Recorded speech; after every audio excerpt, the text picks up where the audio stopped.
What's going on, guys? Matt with MotoWorks here, and we've got the Ninja here. That's right, it's on the lift, and tomorrow's looking like a very, very beautiful day to go drag racing.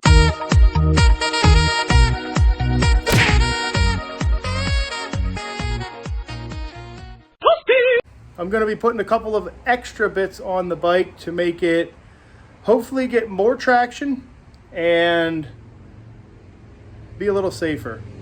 So we're going to go over what I'm going to accomplish tonight as far as parts I'm going to be installing, and then we'll get to it and get this bike ready to go for the drag strip tomorrow. All right, so what we are installing for traction is we're just installing a Shinko hookup, and this is the Hookup Pro. I guess it's supposed to be lighter than the regular hookup, and I think it's like 11 pounds. It doesn't really weigh much, but the compound is super sticky. Just sitting here, it's like you just push right in. I mean, that's like gum. It's such a soft compound. So I'm gonna go with the hookup, see how that does as far as traction goes. And I will be bringing, I don't know if you guys knew, if you watched the rest of a couple of my videos, I will be bringing the strap kit. I do have a strap kit for this, so I will be bringing the strap kit.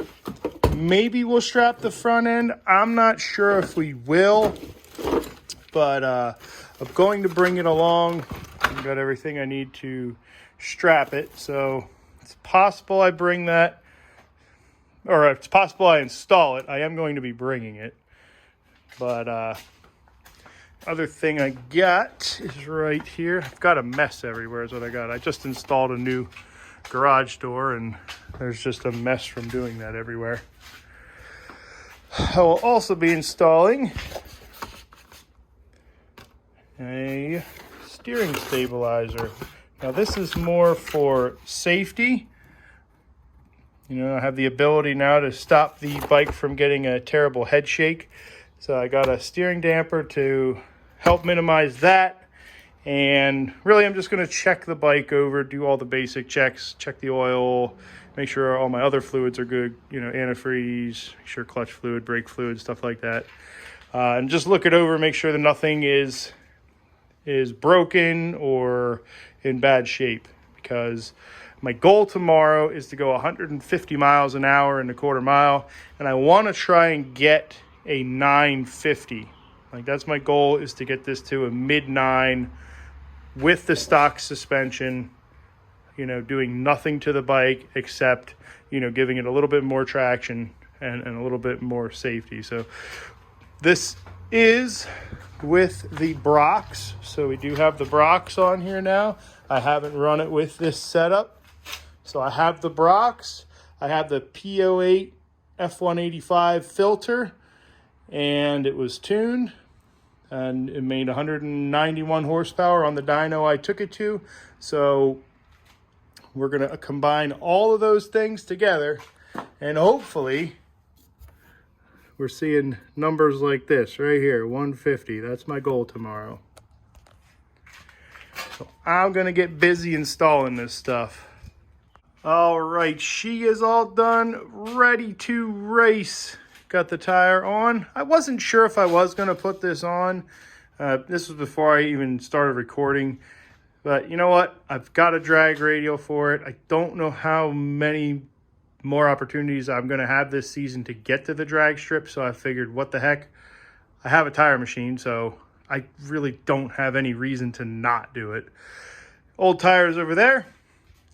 But just looking at this tire here, it's got a much flatter profile for, you know, almost half the tire is just this flat profile here. So it's definitely going to have a lot more tire on the racetrack. It's a much softer compound.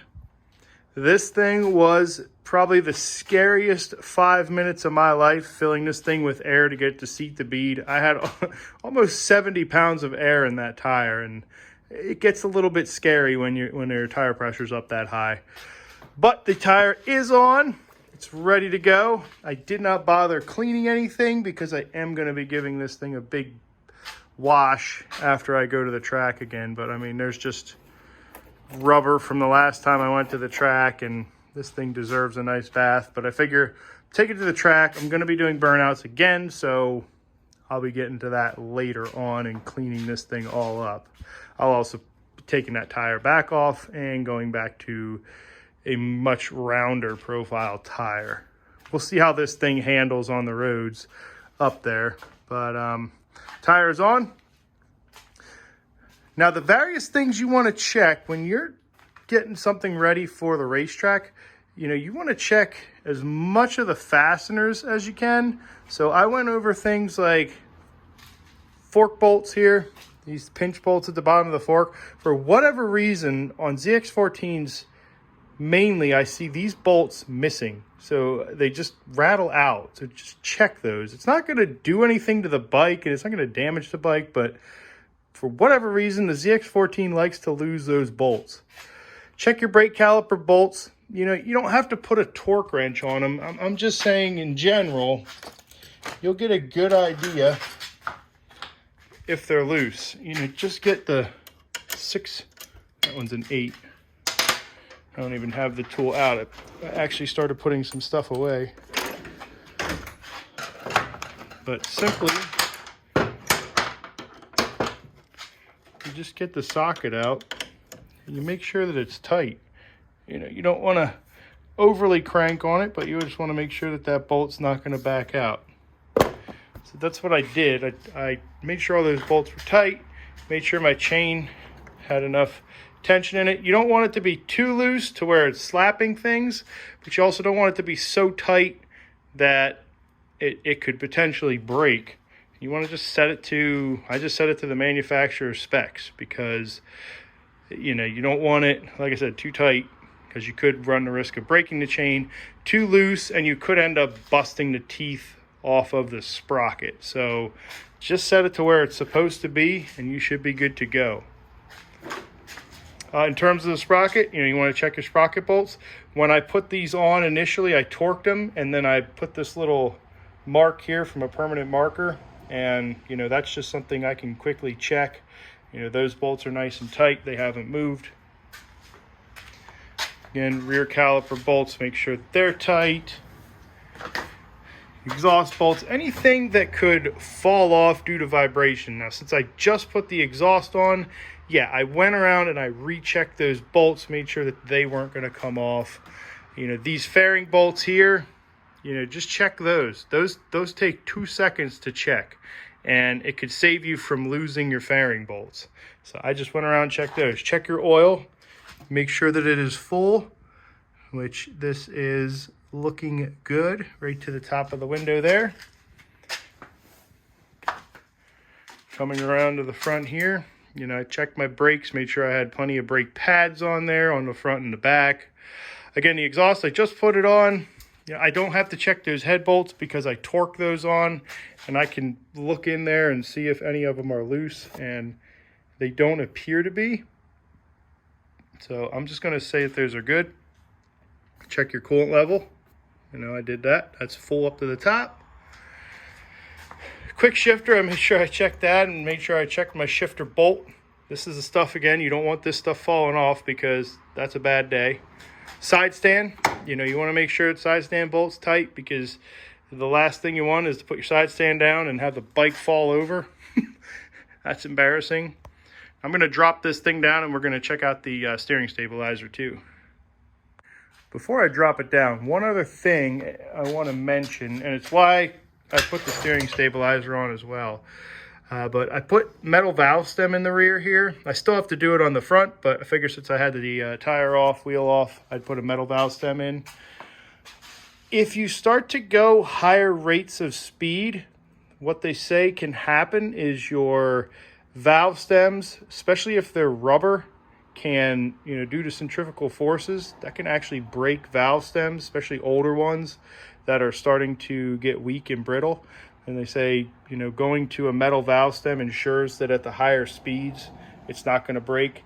Also, one at a 90-degree angle is good as well, because it's not, they say centrifugal force can actually push down on the Schrader valve at higher speeds. And that's why on a lot of bikes that go faster, you're starting to see 90-degree valve stems, or valve stems that stick out of the side of the wheel instead of sticking straight out.